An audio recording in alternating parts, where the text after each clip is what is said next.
Welcome to this video. This is topic 12A for Edexcel International A-Level Chemistry, Unit 4. And this is also topic 13 for Edexcel A-Level Chemistry for candidates who are doing A-Levels in the UK. So topic 12A is entropy, and topic 12B that we finished in the last video was energetics. And now to get a quick recap of what we have learned thus far before continuing entropy. So in topic 11, we read about kinetics, chemical kinetics, which was the study of rates of reaction or how fast a reaction takes place. At that time, we had talked about something called kinetics is not how far a reaction takes place, rather how fast it takes place. So in this video, we are going to be studying at the nitty-gritty of the how far part. And before starting entropy, we started energetics because energetics and kinetics and energetics, both of these were topics that one could relate a lot from their AS, but entropy is something completely new. It is quite simplified for A levels, but when you go to beyond studies, further studies in universities, there is quite a lot more to it, mathematically speaking. And one thing that I find is quite important before reading entropy is understanding the difference between kinetics and thermodynamics. So let's look at this and then we will study entropy. Entropy is quite small, it won't take much time, I believe. It will be shorter than the last video, hopefully. So kinetics versus thermodynamics. Kinetics is how fast and thermodynamics is how far. And in thermodynamics,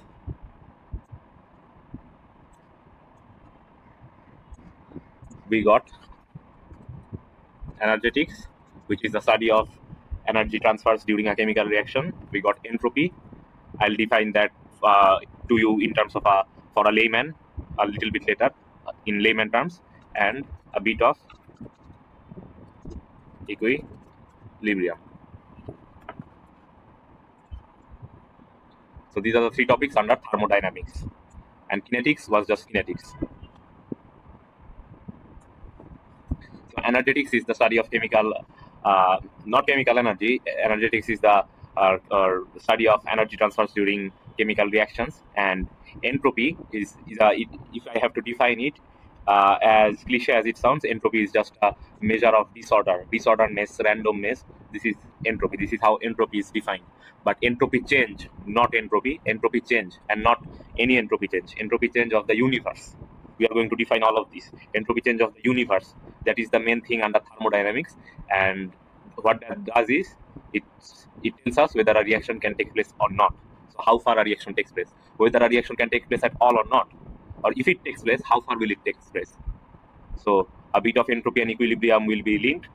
So we will look at that later.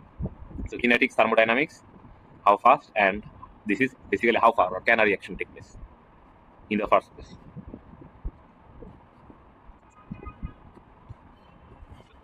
So entropy, and so energy and matter tend to spread out or disperse naturally.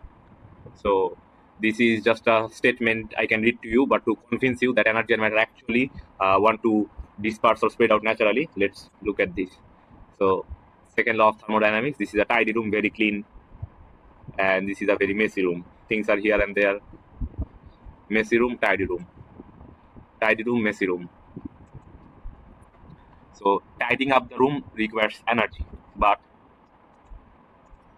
if we had drawn a graph of this, and this x-axis was the time, and this y-axis was the events, then it would be quite believable to say that as time progresses, this room sooner or later at one point in time will become like this, will get untidy. Blankets will go here, paper sheets will go spreading around. This is what will happen naturally. We do not have to be subconsciously thinking about this. This will happen on its own. This has to happen on its own. But from going from here to here, this is something that will require us giving energy, putting in the energy. So I hope that will convince you into believing that energy and matter tend to spread out or disperse naturally. So what is entropy then? Entropy is defined as the measure of disorder in a system. Disorder means randomness. So that it is also defined as the number of ways particles can be arranged. Entropy can also be defined as the number of ways energy quanta can be distributed between particles. So now the second law of thermodynamics. Second law of thermodynamics states that spontaneous changes result in an spontaneous means processes or changes that take place on its own without any external influence or interference. It will occur on its own. So spontaneous changes result in an increase in entropy or disorder. So all physical and chemical processes that take place will be in the direction of increasing disorder or entropy. So that is what the second law of thermodynamics is governing. And the first law of thermodynamics was the conservation of energy. So now diffusion. Diffusion is an example of entropy. Both in chemistry and more so of the biology, you have read about it being a passive process. It does not require energy. It will occur on its own. But if I ask you the question, why does diffusion take place at all? Why does diffusion take place in the first place? Why does it have to take place? So this answer is governed by thermodynamics. This is a physical change. So why does this physical change take place? Because by diffusing, we are increasing the entropy. We are increasing the disorder, and that is what the second law of thermodynamics is stating. That if a process has to take place on its own, a passive process, let's say diffusion per se, it must take place in a direction that will increase the entropy or disorder. So will it do that? So let's see. As soon as the cover slip, there was a cover slip here. As soon as the cover slip got removed, the gas particles diffuse to the right. Gas particles diffuse to the right. So they arrange themselves in more number of ways. Yes. They distribute energy quanta in more ways. Yes. So entropy of the system increases. Yes. Therefore, this process will take place on its own. It is a spontaneous process. So now factors affecting entropy. So in exams, you will be asked questions like explain why this chemical reaction, or explain why the reaction given in the equation above takes place. By referring to the equation, this will be a question.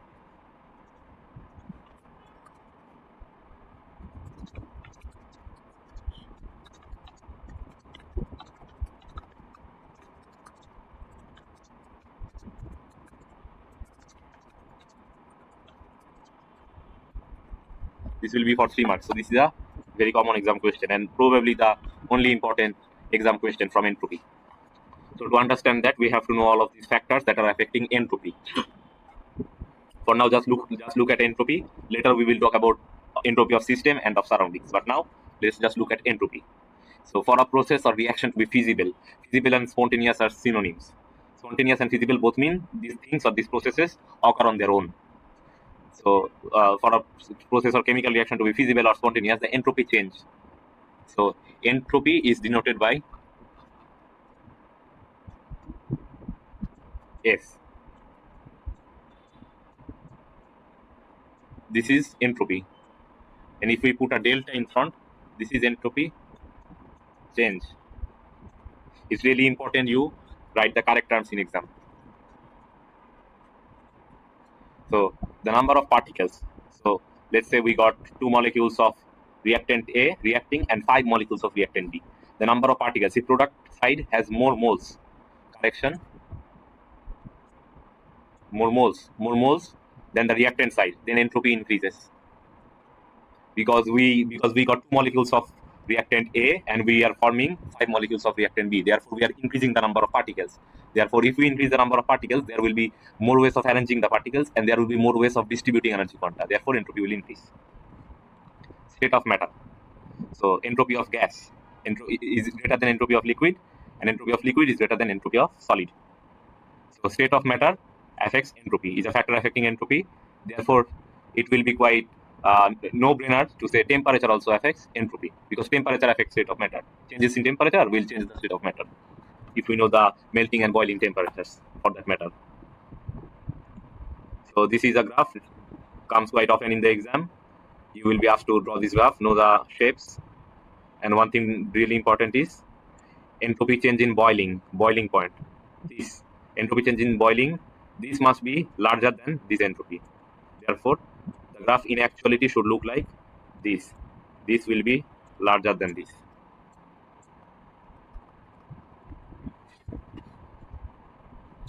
So entropy versus temperature graphs. As temperature increases, this should be molar entropy. Molar entropy, I'll tell you why. Molar entropy increases.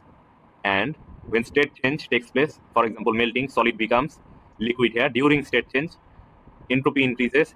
If there was energy in this axis, energy would also increase, but the temperature remains same. This is O level, IGCSE level stuff, GCSE level stuff. That during state change, temperature does not change. So again, after state change has happened, we got liquid here. So Increasing temperature increases entropy of the liquid until we reach the boiling point, and during the boiling point, no change in temperature but change in entropy, and we get gas here, and increasing temperature increases the entropy of the gas. So there is a disclaimer. This was what I was talking about a little earlier. So temperature only affects molar entropy. It is quite important to specify molar entropy. That is the entropy of the substances. We are not talking about system or surrounding, rather the substances. E.g., sodium. This is a substance. It can be in solid state or gas state or liquid state. So if temperature affects anything, it will be the molar entropy of sodium. It doesn't directly affect entropy, change of system unless state change happens due to increasing temperature. So one thing you should realize is that this graph is not to scale. This was taken from the George Schuster book, the best book out there for A-level chemistry anyway.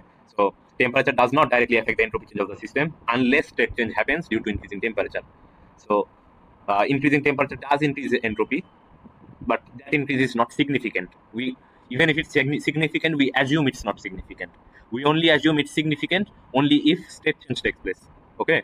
So in general cases, it is assumed that temperature changes don't really affect entropy change of system significantly. I'll show you an exam question about this, not in this video, in another video where I will be doing some walkthrough topic wise. So the third factor, let's look at the time. The complexity of particles. Particles that are more complex have more atoms, hence more electrons per mole of that substance. Therefore, they have higher entropy. So if a particle is more complex, it has more atoms. So in 3D space, it has more number of ways of arranging its electrons in orbits, and it has more number of ways of distributing energy quanta between electrons, if that makes sense for that matter. So the entropy of that substance itself will be greater of a complex substance or a complex particle. So propane is more complex than ethane, as propane has more atoms and hence more electrons, therefore greater disorder. The third law of thermodynamics. It states that the entropy of a perfect crystal at 0 degree Kelvin, absolute temperature, is 0. Now moving on. The main application, so far we just studied entropy. You could call a general introduction to thermodynamics. The part of thermodynamics where we are concerned about whether a reaction takes place or not. So from what we have learned in this page, now we are going to apply it in this page. So will a reaction occur or not? It depends on the spontaneity or feasibility of a reaction. So a reaction is said to be spontaneous or feasible if it occurs on its own without any external interference. So spontaneity of a reaction depends on both enthalpy and entropy. So enthalpy, del H, exothermic changes are spontaneous and vice versa. That should definitely make sense, because in exothermic reactions, you're not required to put in any energy. The process or chemical reaction takes place on its own, and it will release energy instead. Compared to endothermic reactions, where you are required to put in the energy for making the reaction occur. So it is not occurring on its own. So endothermic reactions are non-feasible or non-spontaneous, but exothermic changes are spontaneous and feasible. So spontaneity also depends on entropy. So entropy change, not entropy change. So processes with positive entropy change are spontaneous and vice versa. This process going from here to here has a positive entropy change, because room is getting more disordered. Therefore, the change in entropy is positive. Okay, the change in entropy going from here to here is positive, and this occurs on its own. But the change in entropy from here to here is negative, because disordered becoming ordered. Therefore, entropy here larger, entropy here smaller. Entropy change from here to here is negative. Therefore, this requires energy. So processes with positive entropy change are spontaneous and vice versa. So if we consider both, so we do not want to mess around saying the spontaneity depends on either of these factors. We have to make a judgment between the two. Therefore, we are considering this thing. Considering both enthalpy and entropy gives us total entropy change, also known as the entropy change of the universe. So it considers entropy of both system and surroundings as well as enthalpy. So what we are learning in thermodynamics right now is that if we know the total entropy change or the entropy change of the universe, which incorporates both system, surrounding as well as enthalpy, if we know that quantity, then by looking at the sign of that quantity or value of that quantity, we can tell whether the process will occur on its own or be spontaneous or not. That is the whole idea of studying this thermodynamics. Whole idea of studying thermodynamics. So total entropy change, not total entropy, total entropy change, or instead of total, other exam boards may include universe, but in Edexcel we say total entropy change. We never say entropy change of universe is equals to entropy change of the system. Wait a minute. And entropy change of the plus some entropy change of the surroundings. So entropy change of the system. This is summation of entropy of product, not entropy change. Entropy change of the system is summation of entropy, not entropy change of product, minus summation of entropy of reactant. So this and entropy change of surroundings is negative enthalpy change divided by temperature. This could be, this del H could be reaction, could be solution. You will be given in question what this delta H is. So this temperature in Kelvin. So ΔStotal, if we put in the intrinsic equations, this will be the equation. So if ΔStotal or total entropy change is positive, reaction is thermodynamically spontaneous or feasible. But if total entropy change is negative, reaction is not thermodynamically spontaneous, therefore non-feasible. Therefore, it will not occur on its own. So thermodynamics is more or less done. Now bit of this and bit of this, then we'll be done with entropy. Okay, so a reaction is thermodynamically feasible when ΔStotal has a positive value. So our main idea is we have to find the ΔStotal, which will tell us whether our reaction is feasible or not, speaking in terms of thermodynamics. But there is a but.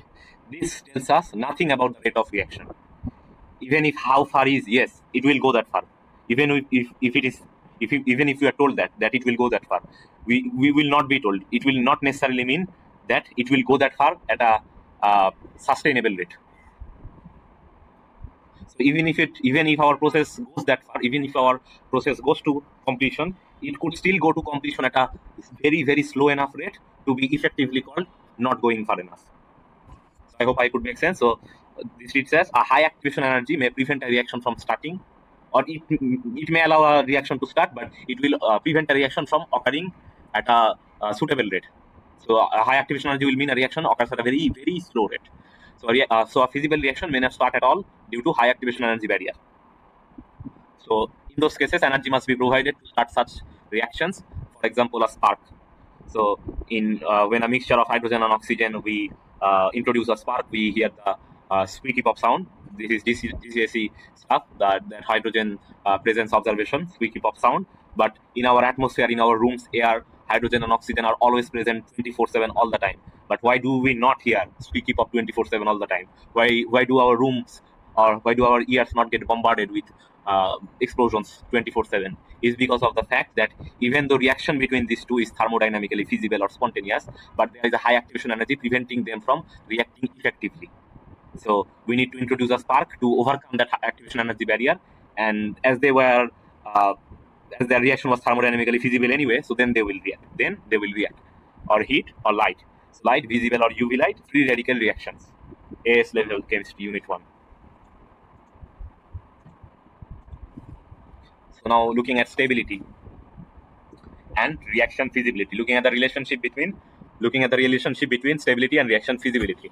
So kinetic stability, if the activation EA, activation energy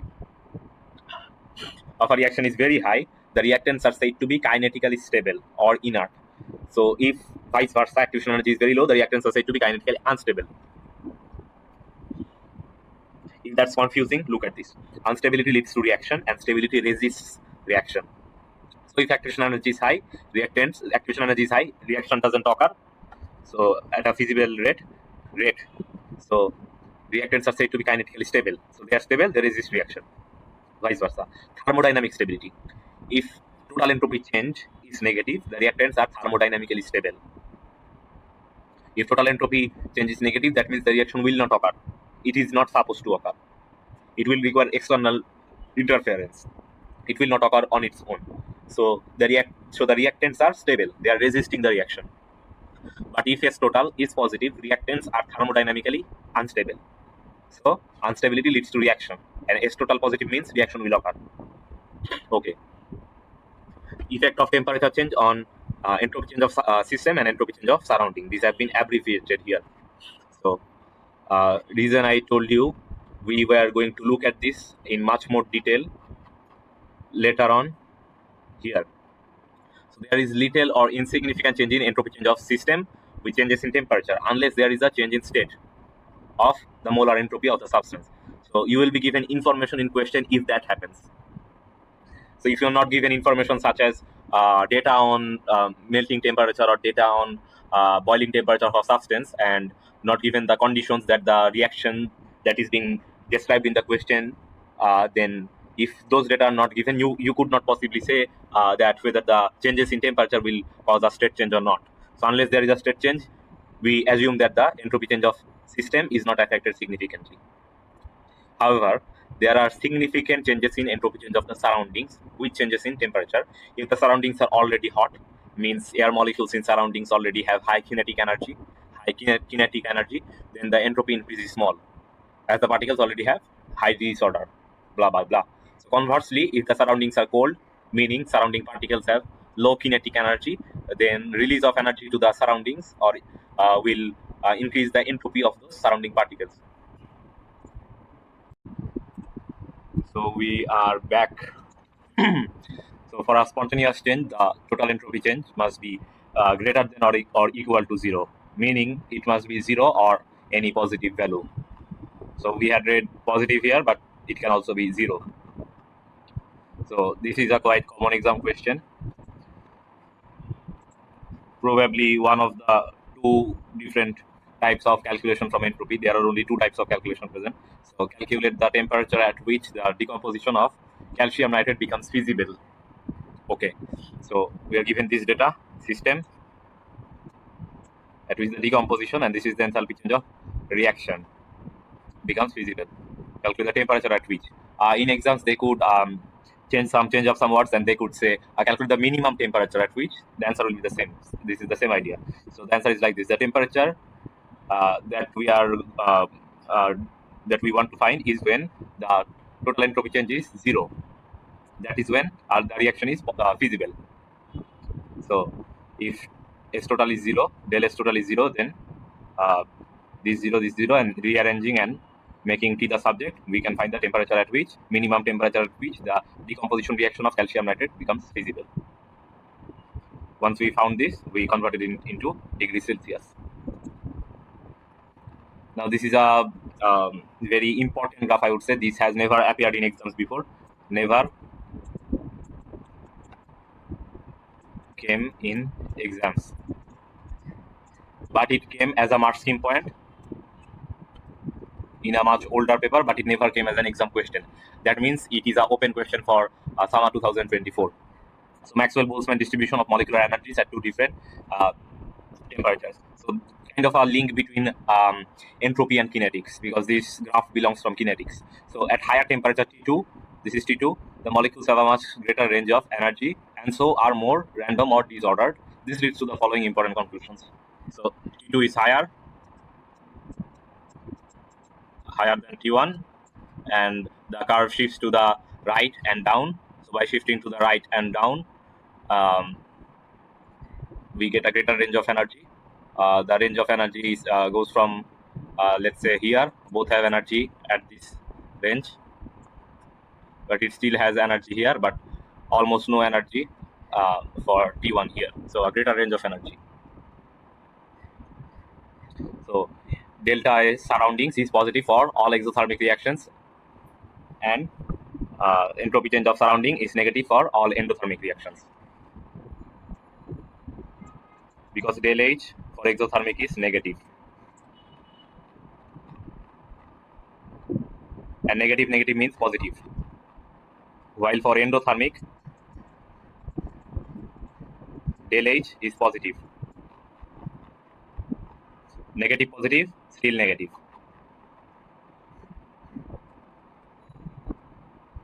So these two are done.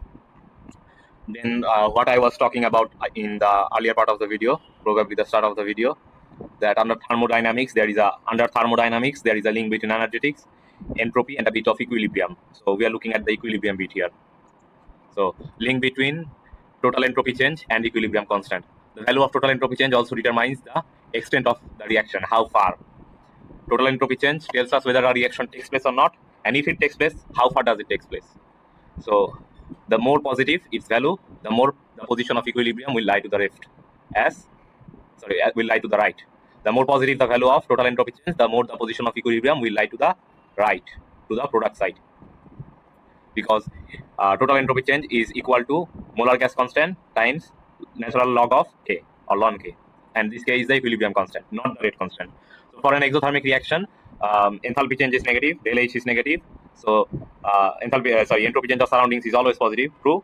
If temperature increases, the value of entropy change of surroundings becomes less positive. So total entropy change becomes less positive, assuming no changes in entropy change of system unless there is a state change. So because ΔStotal becomes less positive, therefore ln K, and hence K becomes smaller. And if K becomes smaller, in K, the expression of K we will learn later, but in K, the products are as numerators and reactants are as denominators. This is an expression of K. We will learn this in the next topic. So hence K becomes smaller, and if K becomes smaller, the equilibrium constant becomes smaller. The position of equilibrium, this means that the position of equilibrium lies more to the left. So for an endothermic reaction, enthalpy change is positive, del H is positive, entropy change of surroundings is always negative, and gets less negative at a higher temperature.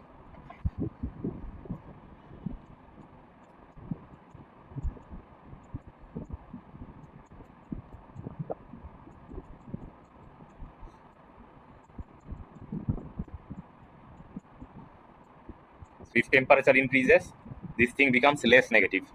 So this makes total entropy change more positive, and so the value of K increases, and the position of equilibrium moves to the right or lies more to the right.